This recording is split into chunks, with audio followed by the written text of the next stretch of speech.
समय की कीमत। एक गांव में अर्जुन नाम का एक लड़का रहता था। अर्जुन पढ़ाई में बहुत होशियार था और सब उसकी बुद्धि और तेज दिमाग की तारीफ करते थे। लेकिन अर्जुन की एक बड़ी कमजोरी थी।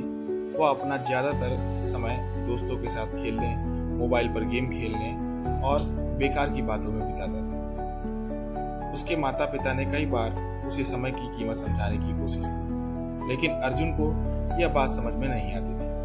वह हमेशा सोचता, मेरे पास बहुत समय है, मैं सब कुछ बाद में कर लूंगा, अभी तो मजे करने दो। एक दिन स्कूल में वार्षिक परीक्षा के नतीजे आए। इस बार अर्जुन के नंबर बहुत कम आए। जिसकी उम्मीद थी उससे भी बहुत नीचे। जिस अर्जुन की टीचर तारीफ करते थे वही उससे अब निराश हो गए। यहाँ तक कि उसके दोस्त भी उससे दूर होने लगे।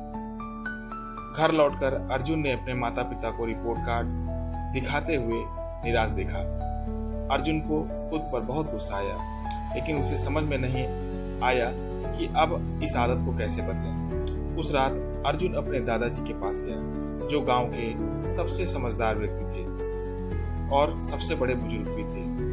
दादाजी के पास बैठकर अर्जुन ने अपनी परेशानी बताई और कहा, दादाजी, मैं समझ नहीं पा रहा हूँ कि मैं इस बार फेल कैसे हो गया, जबकि मैं एक अच्छा छात्र था। जो हो गया वह कभी वापस नहीं आता। चलो मैं तुम्हें एक कहानी सुनाता हूँ, उसके दादाजी ने कहा, जिससे तुम्हें समय की कीमत समझ में आएगी। दादाजी ने कहानी शुरू की। बहुत समय पहले विक्रम नाम का एक शक्तिशाली राजा था। उसके पास बहुत धन दौलत और बड़े महल, ढेरों नौकर चाकर थे, लेकिन उसे भी समय बर्बाद करने की आदत थी।